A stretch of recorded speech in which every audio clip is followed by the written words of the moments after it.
Hello and welcome to our webinar, 10 Tips to Obtain the Maximum from Your APC. My name is Claire Bogle and I'm the Digital Communications Manager at KBC. KBC was founded in 1979 by Crickle Gregorian, John Bryce and Peter Close. The name KBC was formed from the initial letters of their surnames. In 2016, KBC was acquired by Yokogawa. The integration of KBC's distinct consulting and software capabilities with Yokogawa's excellence in the industrial automation field will ensure we continue to deliver superior results for you, our customers. Our presenter today is Brian Bergio. Brian is our APC manager for the Platform for Advanced Control and Estimation, PACE technology. He has over 30 years of domestic and international experience in the chemical, petrochemical and refining industries, helping them improve their operations. He's worked for operating companies including Aramco and has spent most of his career in the automation area working for companies whose goal is to help clients drive maximum profitability from their assets by applying the latest automation technologies. He's been on both sides of the fence. While working for operating companies, he's had direct experience using, specifying and deploying APC technologies.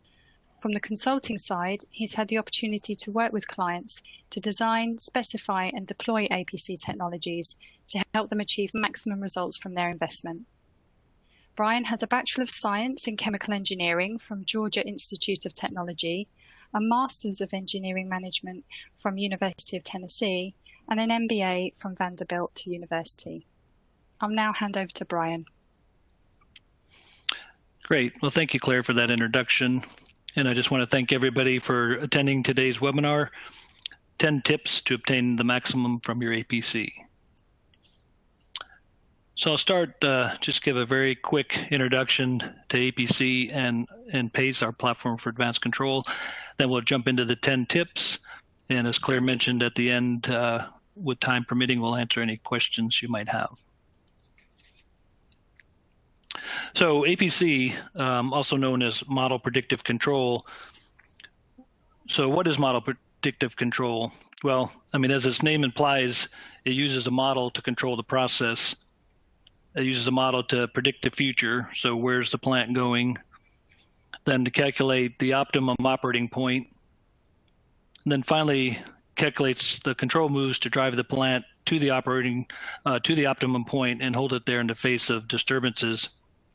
So it's typically going to do this on a 1-minute frequency, and then it'll just continue to repeat that cycle. So where's the optimum? Well, you can see from the graphic on the top left, the optimum point is going to be at the constraint limits. So if you look in the upper right-hand corner, you see that would be the optimum. Now, so for example, let's say you wanted to maximize feed, then the controller is going to continue to increase feed until it hits some constraint limits. So that could be a valve limit, heat or tube temperature limit, column flooding, etc. It's going to reduce reflux to save energy until an impurity limit is hit, such as the heavy key in the overhead. And this is going to essentially happen for all the MVs that the controller has. They'll move in their optimum direction until a constraint is hit. So the degrees of freedom available to the controller is going to be equal to the number of independent or manipulated variables you have. So let's say you have 10 MVs and they're all set to optimize, then the controller is going to operate at 10 constraints. And it's important to understand what these constraints limits will be. So ask yourself, if I move this MV, what will eventually limit its movement and what's going to stop it from moving? And if you have controllers that are running at a lot of MV constraints, then you're missing something. You're missing some CV constraints, because ideally you would like to run against just controlled variable constraints. Now the operator, they're going to run the plant in that center region in the red circle, and this is going to give them room to react to disturbances that might hit the plant. So sudden feed composition change or a rainstorm, they need a little bit of buffer so that they could react. Now, one thing I often hear people say is, well, MPC is like having your best operator on the plant 24 hours a day. But actually, it's much better than that, because even your best operator can't hold the plant at all its constraints 24 hours a day. It would be a challenge to do that for you in a few hours. I mean, a good operator may be able to get a little closer than the average operator, but they're going to have difficulty of driving the plant and holding at the constraints. Now let's take a quick look at the model. So the model, or the matrix, is shown on the lower right, and it's the matrix of responses of the independent variables, also known as your MVs, and they're shown on the vertical axis.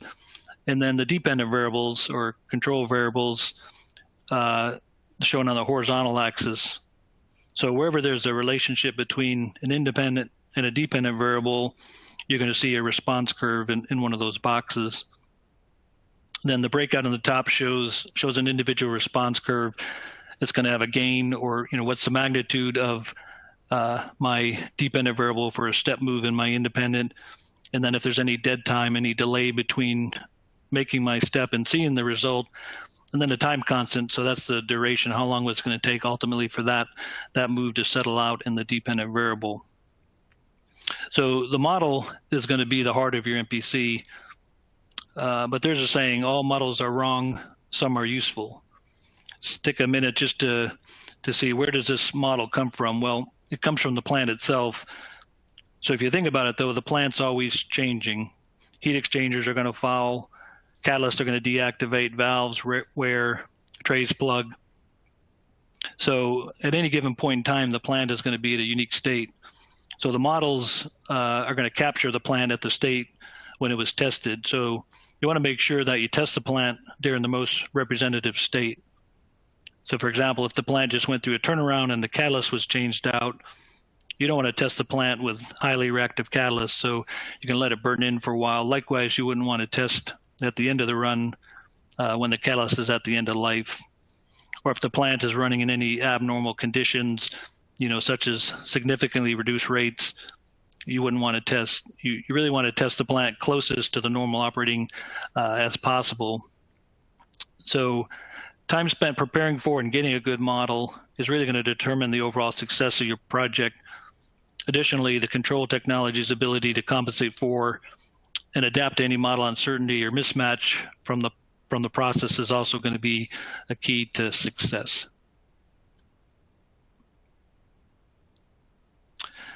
So let me just take a minute. While this is a generic presentation, in the 10 tips, I am going to refer occasionally to our APC software, PACE, which stands for Platform for Advanced Control and Estimation. So I really just want to give you a quick overview of what it is. Well, PACE is the first fully integrated package for building, designing, and deploying an MVC application. We jointly developed this technology with Shell, and it's been built with over 30 years of technology development, but most importantly, by users of the technology firsthand. So we could take all that firsthand knowledge and put that learning back into the controller. So starting from collection of data during the pre-test and plant test, we include an integrated data collector, then of course the controller itself, the estimator module for building and deploying inferential calculations. We include the base layer controls. We have a built-in RTO interface, and then custom processors for building in your own complex calculations directly into the application. So pretty much everything you need to build, deploy, and maintain an APC application in one integrated package. And as I mentioned, as we go, we'll cover a few of those features. Let me start with a question we did. We had a survey recently, and one of the questions we asked was, what's the biggest challenge you have supporting your APC applications? So 31% of the respondents said they have difficulty explaining to the board operator what the controller is doing. 19% said, well, they have trouble understanding what the controller is doing. So that's 50% of respondents had difficulty either understanding or explaining what their APC technology was doing. And then 36%, or a little over a third, had a hard time keeping their applications online. So before we jump into the 10 tips, we're going to do a quick poll question. So I'll turn it over to Claire for that. Thanks, Brian. Yep, so on your screen now, you should be able to see our first poll question. And the question is, what best describes your involvement in the implementation of APC technology? So you just need to select one answer. And the options are: I implement APC projects myself, I supervise the vendor implementing APC projects, I implement APC projects and supervise the vendor implementing APC projects, I'm not involved in implementation but I use APC technology, or none of the above. So we'll just give you a few more moments to select your answer. And that's what best describes your involvement in the implementation of APC technology.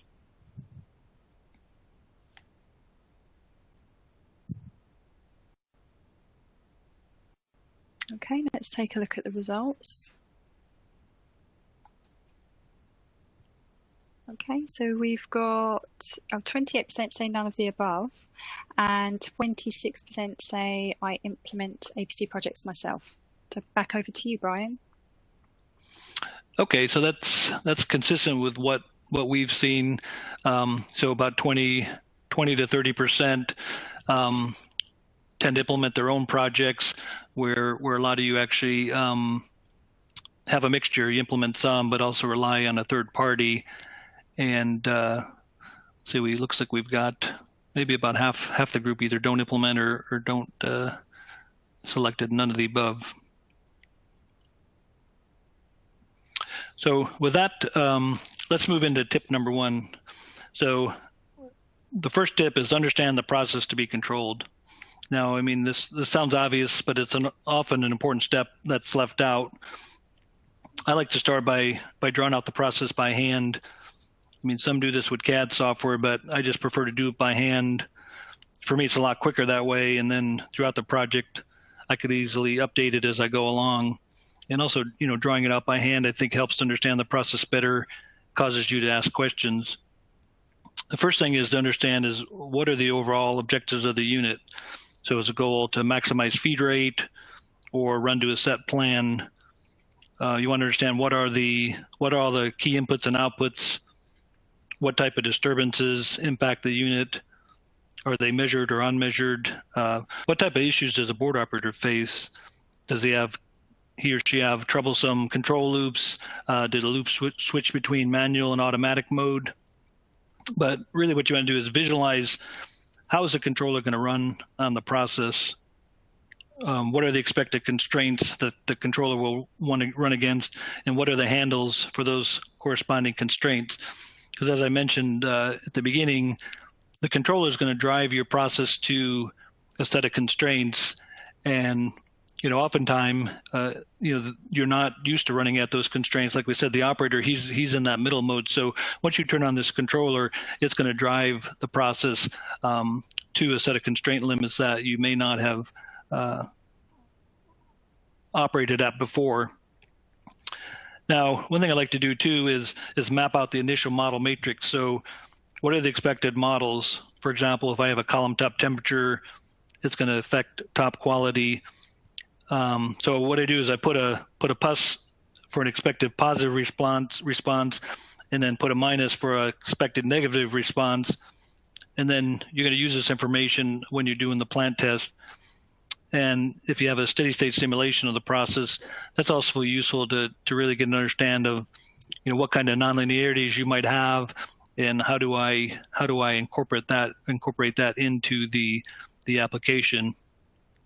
So whether you're implementing these on your own or working with a vendor that's implementing your projects, you want to go through this together. Next tip, get a baseline and then post-audit the application. So prior to starting the project, collect a week or two of representative data for the unit to be controlled. Do this before the pre-test of the project, because often there's benefits that accrue from the pre-test alone, and those should be captured in addition to what the controller is going to do. But the key here is it's important to get agreement from the stakeholders. So don't do this in isolation. Make sure once you calculate your baseline, get agreement from everybody involved with the unit that, yes, this is normal data, this is the normal operating mode, and we all agree that this is what we're going to base our benefits off of. Then after the application is commissioned, go back and do a post audit, make sure the plant's under the similar conditions as a baseline, and then calculate that improvement. I mean, nowadays, APC is seen as a technology. It's proven. People know they're going to get benefits, so this step might be skipped, but it's critical, and we'll talk about it later, how this information is going to be used to help in your overall support and maintenance of the controllers. So then track and report the benefits on a monthly basis. Keep a running total so that everybody can see, what is the accrued value of this application over time. And if you want to do whatever the benefits you calculate on this phase, you could do a simple calculation based on utilization and just track that. And if it makes sense to scale it off a feed rate, you can also do that. But at least have the basic knowledge of how much this application is making, and then track and report that. And then this benefit information is what you use to justify the APC resources that allow you to maintain and support the applications. And it'll also help justify the funding when an application needs to be revamped, which brings up another point. Consider the APC as a turnaround item. So if modifications are going to be done to the plant, what impact will they have on the controller? And is there funding in the turnaround to revamp the controller as needed?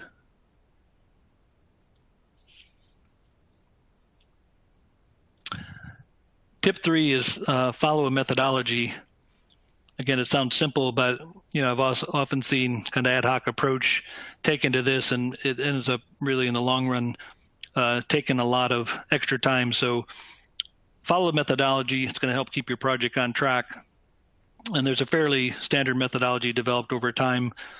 Start with a preliminary design. From there, you go into your pre-test, then the plant test, modeling, simulation, controller configuration, and then commissioning, which then you usually do the hands-on training with the board operators and the other engineers. Then, as I mentioned, you want to do your post-audit, and then final documentation. Now, don't move on to the next stage until, like I said, until the current stage is complete. By taking an ad hoc approach, you end up taking a lot more time in the long run.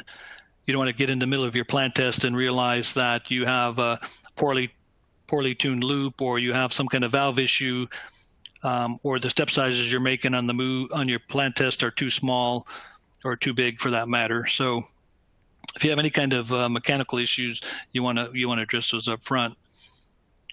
So I'd say the first 3 steps are going to be the most critical. If they're done correctly, then you're going to end up with a successful application for years to come.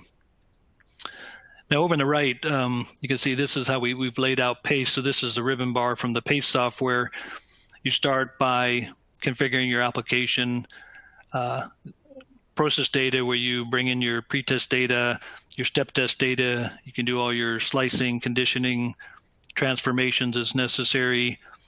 Then base layer controls, and I'll talk a little about that later. We build the base layer controls into the PACE model.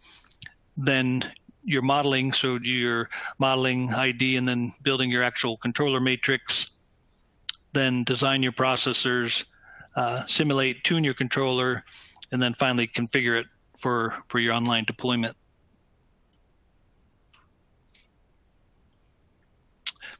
Tip 4 is prepare the operators throughout the project. Now, ultimately, the operators are going to determine the success of an application. If they don't understand it or understand what the controller is doing or confused by it, they're going to turn it off. They're going to say, well, the controller was doing something strange and I didn't understand it, so I turned it off. And then the supervisor is going to say, yeah, okay, if it was doing strange things, we don't want it on. But in reality, it wasn't doing strange things. It was because it's pushed up to constraints in a different set. It might do things a little bit different than the operator's used to, but as long as it's well designed, well developed, typically it's going to be doing the right thing. So the more they feel that they're a part of the process, more part of building the controller, then they're going to take more ownership in the end result. And I found over the years that the operators also have a lot of good information, so don't neglect that. Make sure that they're part of the process all along the way. So during the pretest, begin by explaining to the operators, what you're doing, and enlist them in the process, ask their opinion, explain how you're going to build a model of the process, and then you use that model to control the process, similar to how they build a mental model in their head, and then they use this mental model to control the process. Difference is theirs is usually they pair a couple variables and they think of it in that context, whereas the multivariable controller is going to look at the whole process and all the independent, dependent variables in a coordinated manner. Also be sure to get others involved, like the process engineers, any of the stakeholders that ultimately are going to live with the controller when it's up and running. Additionally, let the operators know that this isn't going to replace them. It's really just going to empower them to do their job better.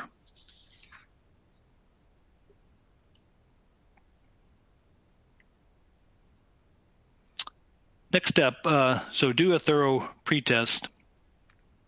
Now, I already mentioned the key to a successful application was those first 3 steps. And I mentioned the model is the heart of the controller. But the key to getting a good model is doing a good plant test. And the key to doing a good plant test is doing a thorough pretest. So start by collecting historical data and look through it prior to the pretest. Usually you could screen it for obvious issues, things like instruments going out of range, poor tuning of controllers, mechanical issues, things like that. So once you go into the pretest, you can then address those issues. Now, it's also important, I think, to have a kickoff meeting with all the stakeholders. So you want to have, folks from operations, maintenance, the lab, process engineers, unit superintendent, everyone that's going to be, again, involved with that unit and have an interest in the controller once it's running.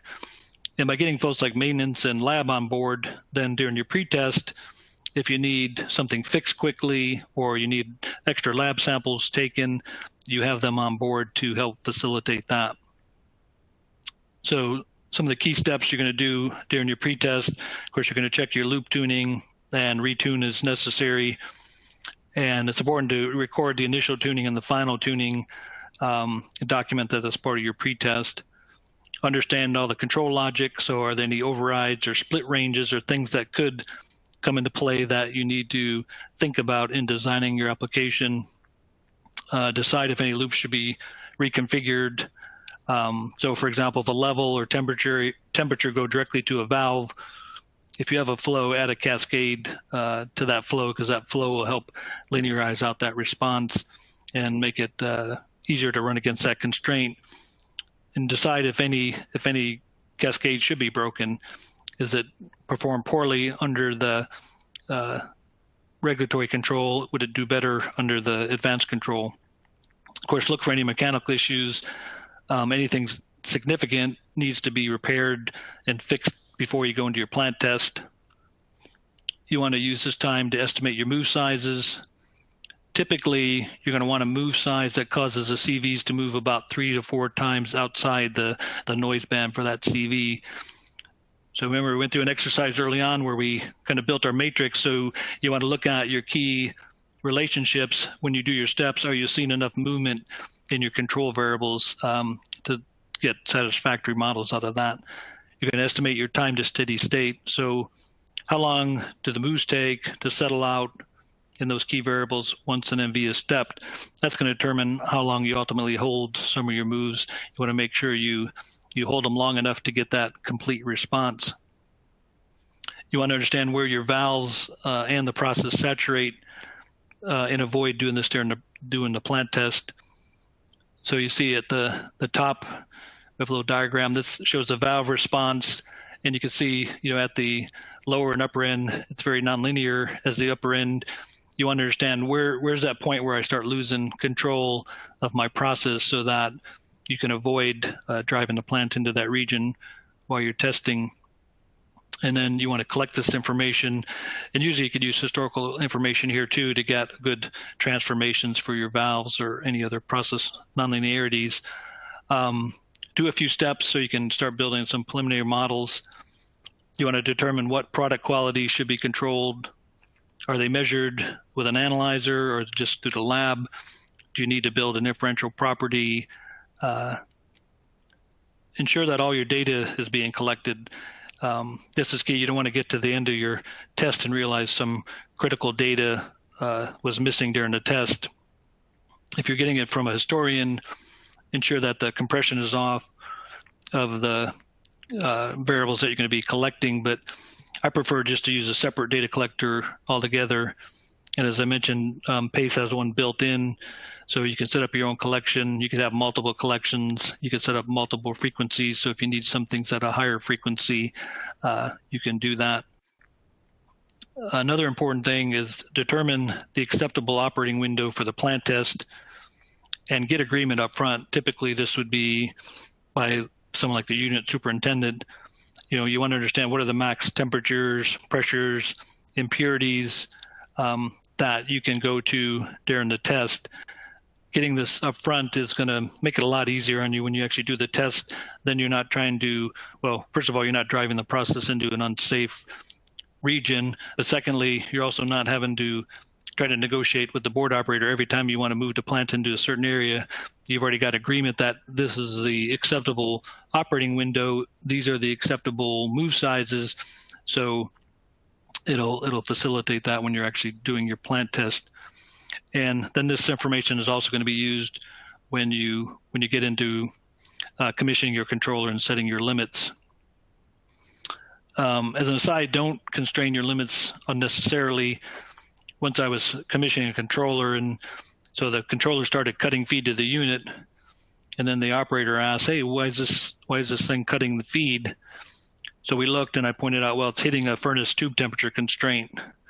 And then his response was, "Oh, well, we don't worry about that. We can go another 20 degrees without an issue." So the controller is going to honor your constraints. So if you have constraints that are set too conservatively, set tighter than what the operator would normally operate, then you need to consider that, because the controller is going to do things like cut the feed if it hits a limit that you gave it. But again, the key thing during the pretest is, visualize how the controller is going to run on the process. Where are the benefits going to be, where the benefits going to come from, and what are the constraints that are going to limit it. You want to make sure that once you turn on the controller, it's going to be able to effectively run at those constraints.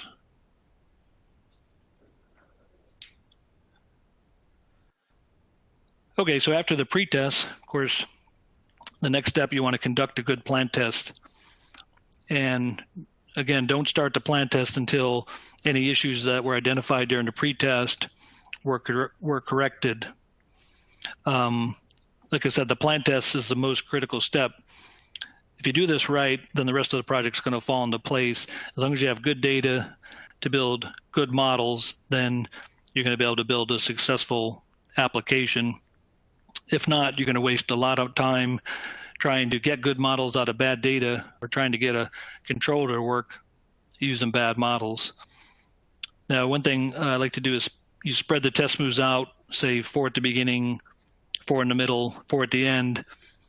That way, if something's going on in the unit at any particular time, you're not doing all your test moves at that time. And test over 24 hours. Some people like just to test during the day shift and do it that way, but it's really a lot less efficient that way. Testing 24 hours, you're going to keep the plant in test mode. You're going to get data around your day-night cycles. I mean, it's not uncommon to see a 20-degree swing in ambient temperature between day and night. So, as I said, it's going to be much more productive to keep the test running, capture these day-night kind of changes, versus having to start the test new every day and get the plant in the right mode. So this is, I know a lot of people don't like to work the night shift or have a 24-hour test, but that's really the best way to conduct one. Now, a rule of thumb for a duration of a test, it's 6 to 8 times your number of MVs, or independent variables, times the steady state. So for a process unit, say with 6 moves times 20 MVs, and if the process has a 2-hour time to steady state, you're looking at about 240 hours or about 10 days to test that unit. Now, some people ask about automate the test, or what about automating it to minimize time? But I think there's a lot of value to being there monitoring the test. You learn a lot about the unit while you're there. And as long as you're doing modeling and identification as you go, not only going to be making that time productive, but you're going to be understanding the process a lot better, and you're going to be knowing that, okay, I've got sufficient data on these particular variables that I could conclude the test. At one time I was monitoring a test, and it was a high pressure unit, and we saw a big drop, 20 to 30 pounds in the system pressure. So I asked the board operator, so, well, what caused that? And his response, well, that's Wayne. He blew down a compressor condensate drum. He's got kind of a little heavy hand. So had I not been there, I wouldn't have probably known what caused that big drop, but also it's an opportunity maybe to educate Wayne on what's the proper way to blow down a condensate drum.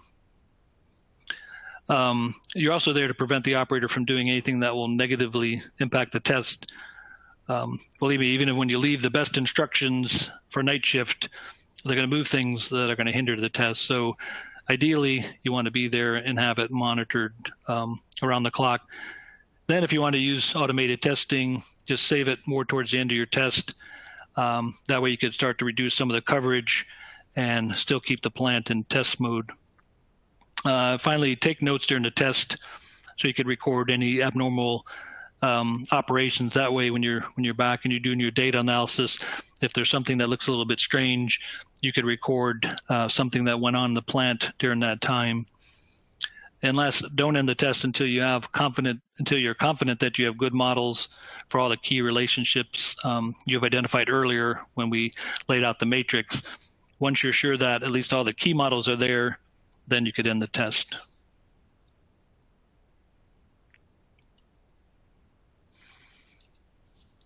I mentioned the key to your controller is going to be the model, but there's also things you could do with the controller itself to make it more robust. And I just want to cover quickly just a few of the things we do in PACE to help do that. First thing is we build in the base layer controls directly into the model structure. So the set point to the PV and output of all the regulatory controls. This is going to help us better predict the saturation of the loops. It'll allow us to operate closer to those saturation limits. Another key is the models are going to automatically update if a loop becomes saturated, and you get proper accounting for disturbances that push a manipulated variable PV away from set point.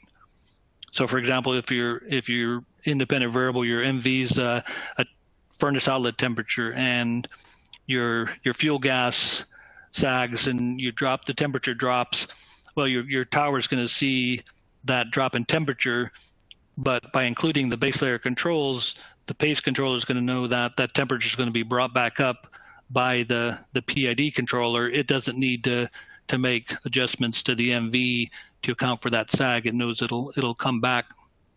And then you get proper prediction when a manipulated variable loop is also put in manual. So whether it saturates or if the operator puts it in manual, we're going to properly account for that loop.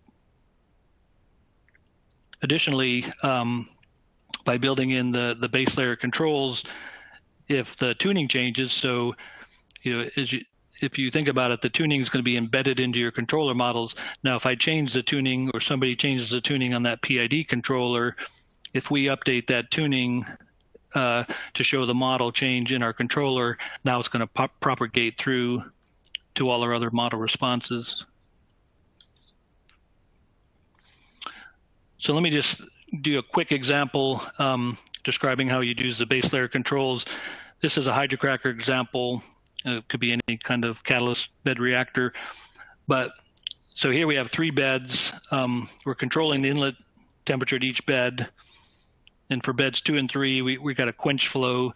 So this is an exothermic reaction. So temperature is going to rise across the beds, and we're going to cool it back down by putting quench in to the inlet of the other beds.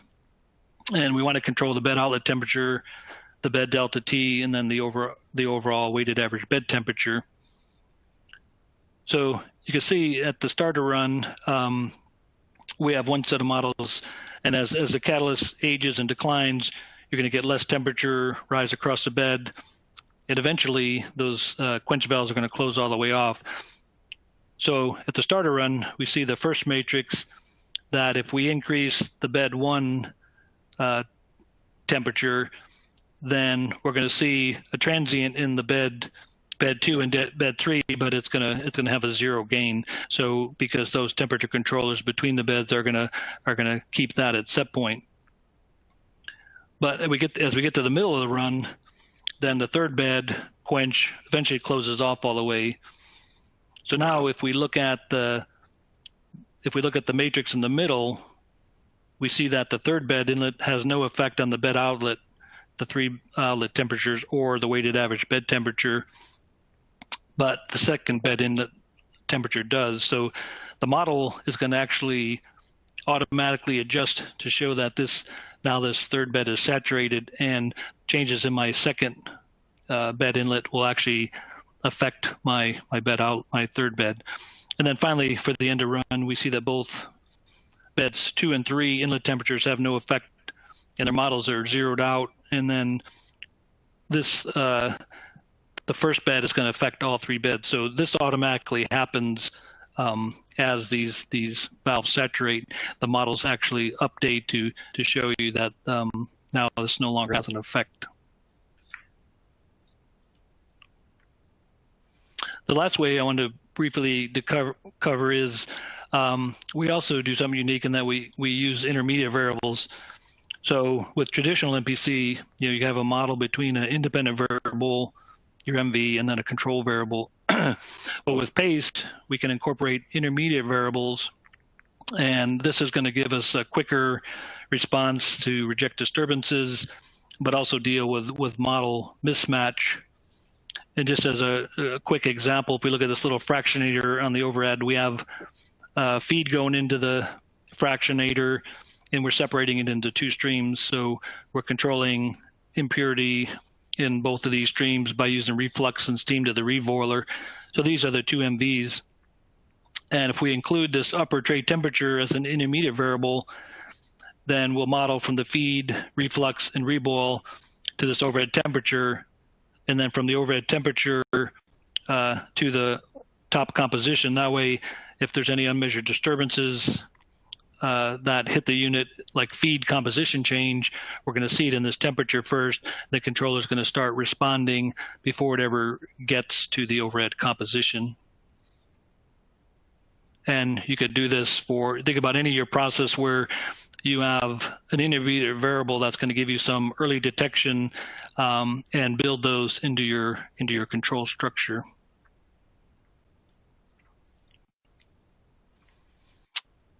Okay, next tip is document the project well. And while this might sound obvious and maybe not so glamorous, it's really something that's very important for the long-term, maintenance and support of the application. And it's important to do this and do it thoroughly so that whoever comes along after you, is going to be able to understand what decisions went into the controller development, and believe me, they're going to thank you for it at that time. So document as you go along, and don't wait for the project to be complete. Now, a lot of these documents will be kind of created as you go. So you can have a preliminary design document, your pretest document, step test, commissioning. So you can include all those. So as you go along, a lot of this is actually just going to fall into place. And one thing we've done to facilitate this in PACE is we've provided, a lot of note boxes. So any place there's a reason to put in a note, you have an area there that, in this case, there was a change made to the gain on this model, so the engineer can make a note so whoever comes along after can see, okay, here was a change made, this is who made it, and this is why they made it. So it really helps to understand, as you're trying to support an application that somebody else had built. Another key is to have a consistent format and content between all your projects, so that if an engineer is moving from one to the other, it's easy to find something in a document. You're not trying to hunt and search in the document for the information you want. Because think about it, it might be 5 or 10 years after an application was deployed before any kind of modifications are needed, and those involved with the project most likely are going to be gone. So good documentation is critical for those coming after you to understand the decisions that were made and went into the design phase. And also be sure to update the documentation as you go. Any changes that were made to the controller, document why they were made. So next, I think before we get to the next slide, we're going to do another poll question. Yep, thanks, Brian. So the next poll question is on the screen, and the question is, what best describes your use of KPIs on your APC? And you just need to select one answer again, and the choices are: we don't have any KPIs on our APC, we have minimal KPIs on our APC, we have some KPIs on our APC but could use more, and we have sufficient KPIs on our APC. Give you a few more moments to get your answer in. And that question again is, what best describes your use of KPIs on your APC?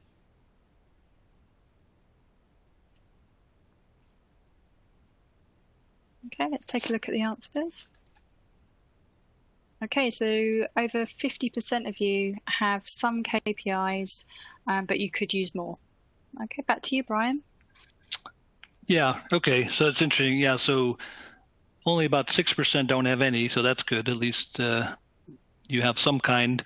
23% or so report you have minimal KPIs. About half of you said you have some but could use more. So yeah, it's only 20% that really feel like we have sufficient KPIs, which brings us to our next tip.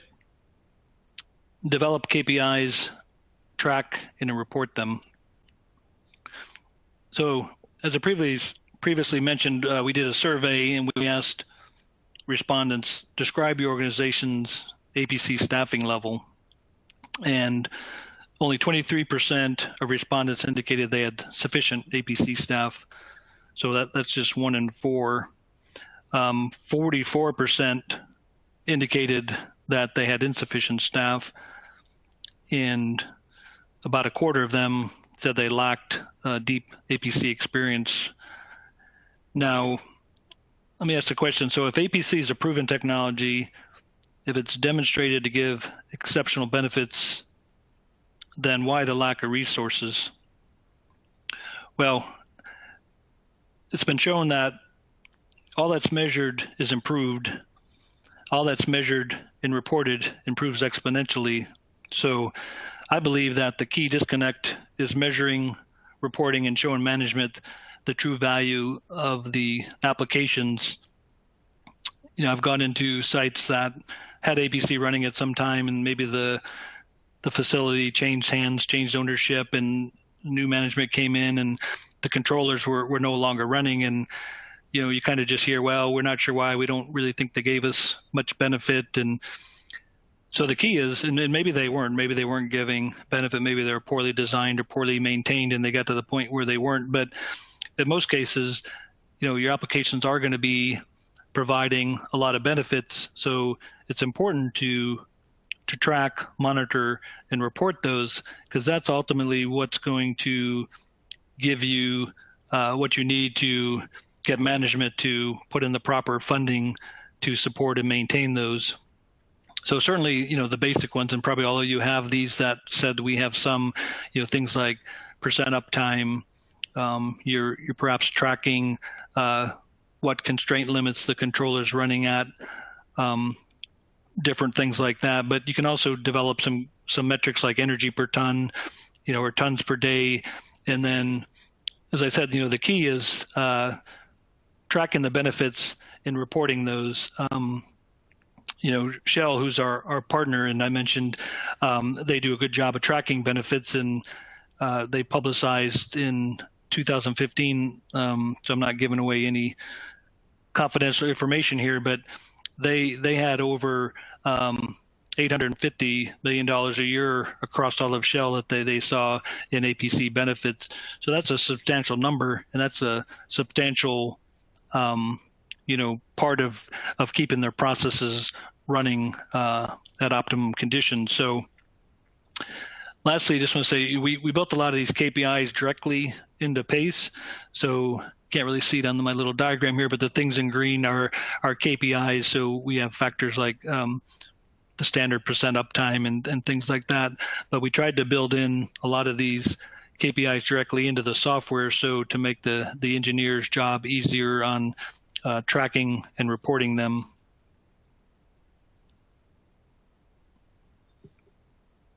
The next tip, participate in the project. And this really applies if, a third party is doing the implementation, but, a lot of times we said only about 20% of you guys are doing your own. So most of you are working with somebody else implementing the control technology. So I think, this is a very important thing to spend the time to be with the team, certainly during all the key steps during the implementation. Now, I've been surprised over the years. I did many projects, and there's actually very few I could remember where the control engineers spent much time kind of sitting with us on the board, doing the pre-test, doing the plan test. Maybe the most we saw was during commissioning, but there's so much you learn going along, and so much you can understand, by what the controller's doing by participating in these activities. So I know there's other demands on everybody's job, and sometimes we think, well, we've got someone else here to do this, so that's why we're paying them. But this is really a critical time for you to get that information, for you to also learn. So treat it as like you would anything. Plan for it. Whether you're doing a shutdown, you're going to plan time for that shutdown. When the vendor, whoever's implementing your project, is going to be on site, make sure you take the time to sit there and participate in all these key steps. And one thing I like to suggest, if you're new to the technology or you're new to MPC, then maybe do a small project on your own in parallel. So maybe take just a simple distillation column, and while they're constructing the bigger controller, you configure your controller. That way you can ask questions as you go, and at least you can understand all the steps to build that controller. And if you could build the simple controller, then you're going to understand the bigger controller when it comes time to make modifications or make changes to it. So I think that's a key, is spend the time, participate in the project as it's being executed. And when we execute our projects, that's one thing we really encourage our customers to do, is spend the time, get involved with the project, learn everything we're doing, so that when it comes time to maintain and support, you have the skills to do that. And I already mentioned getting the operators involved, but also make sure, there's process engineers who are going to be supporting this unit. Make sure they spend a little time so they understand what the controller is doing. Because again, if they understand it, then it's going to help facilitate when they come in and see it doing something, or the operator says it did something weird, then they also understand the technology and can question those kind of things.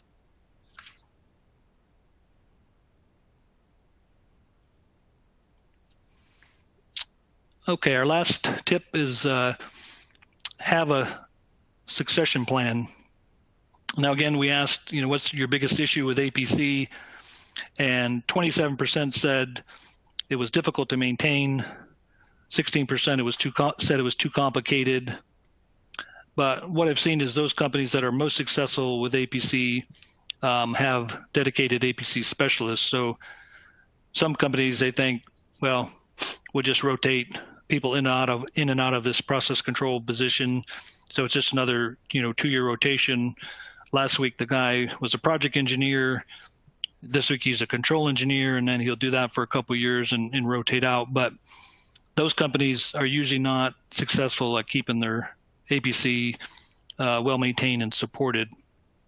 And a common reason that we see applications fall into disuse is a key person either moved to a new role or leaves the company, and there was nobody left behind that could support the application. So have a support backup for each application, and then that person could fill any short-term gaps if somebody leaves that role.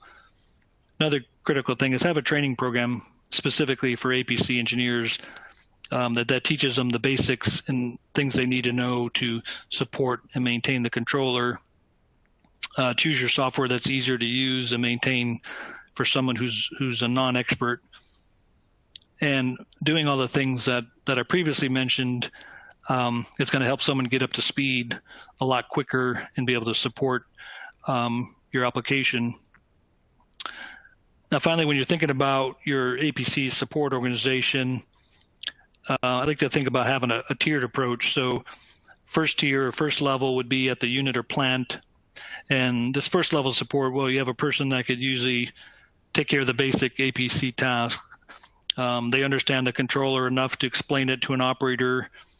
They can make minor modifications as necessary. Then have a tier two. So this is usually someone maybe at the corporate level, or if it's a large refinery, covering multiple plants, helping support the less skilled APC engineers. And then these people, they can do more complex troubleshooting or make modifications as required. And then the third level would be an expert APC engineer. So this again could be either someone within your own company, or maybe here's where you use an outside resource. And this person's going to have a deep understanding of APC. They're going to be able to troubleshoot difficult problems or make any kind of modifications necessary.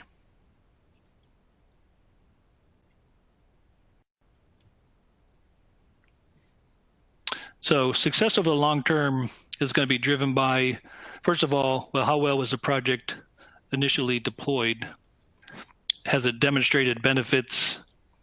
And is your controller capable of covering all the operating conditions that it's going to face? How well was the original project documented? Again, we mentioned, people are going to come back afterwards to support this, and the more information they have available, then the better they're going to be able to support it. The ease of use of your technology deployed, something that's easy for the non-expert to make modifications. Again, how well the engineers and operators understand the technology. And lastly, if not most important, getting management support.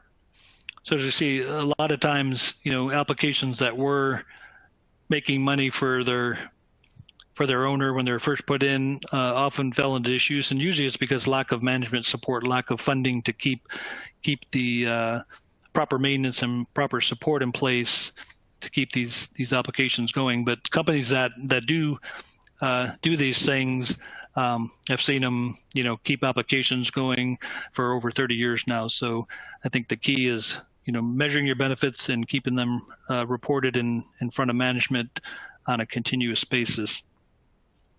So that ends our tips. And with that, I'll turn it back over to Claire to see if there's any questions. Thanks, Brian. Yeah, so we are going to take your questions. If you still have a question, please send it through via the Q&A box, and we will hopefully get round to that. So there's quite a few that have come in. So let's have a look at the first question. And I'll bring this up on the screen so everyone can see it.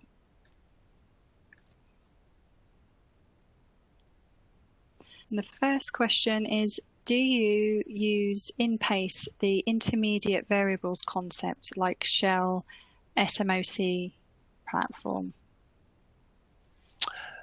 Yes, so actually PACE is the predecessor to SMOC, the Shell multivariable optimizing controls. So while PACE is a new platform built from the ground up, it does incorporate the intermediate variable. So that was a feature as part of SMOC.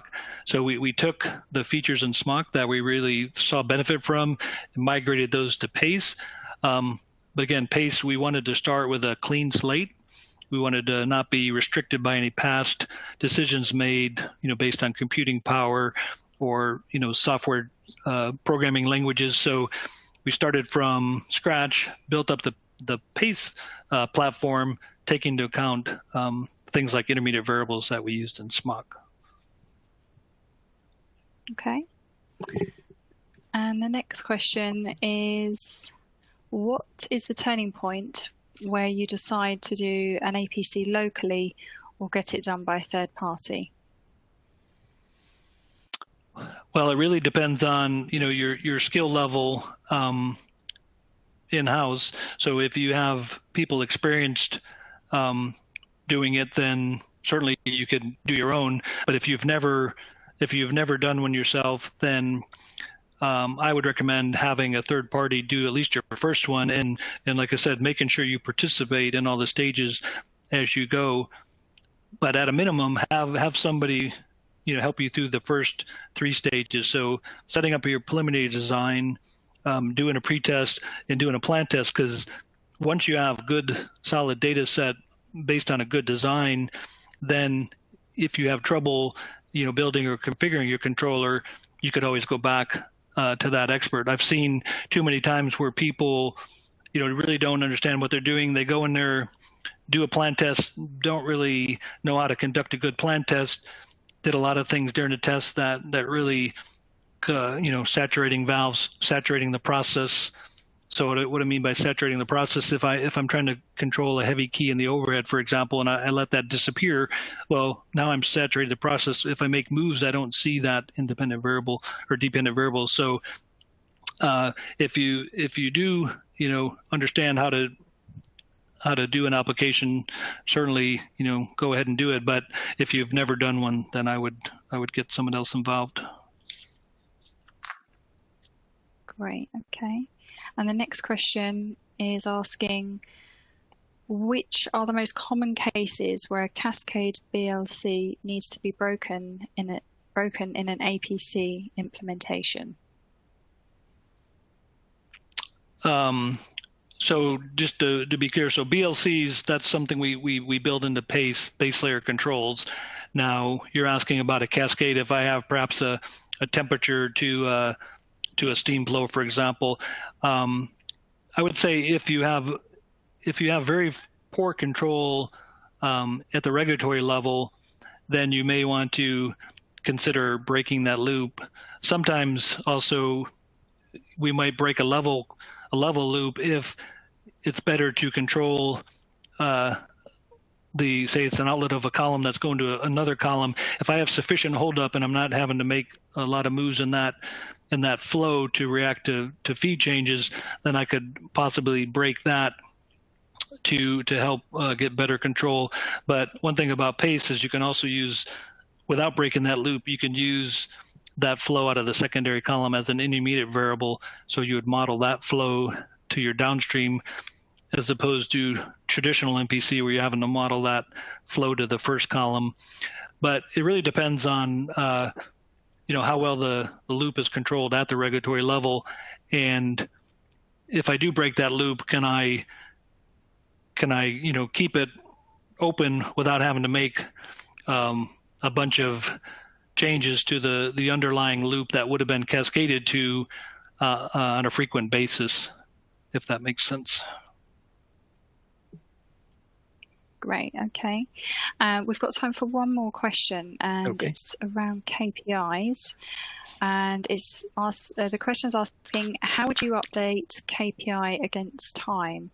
The plant objective and condition evolves, but once the APC is on, it's not feasible to turn it off for weeks to redo a baseline assessment. Yeah, and I've heard people say that, well, I'll just turn it off, but oftentimes, you know, you don't see it.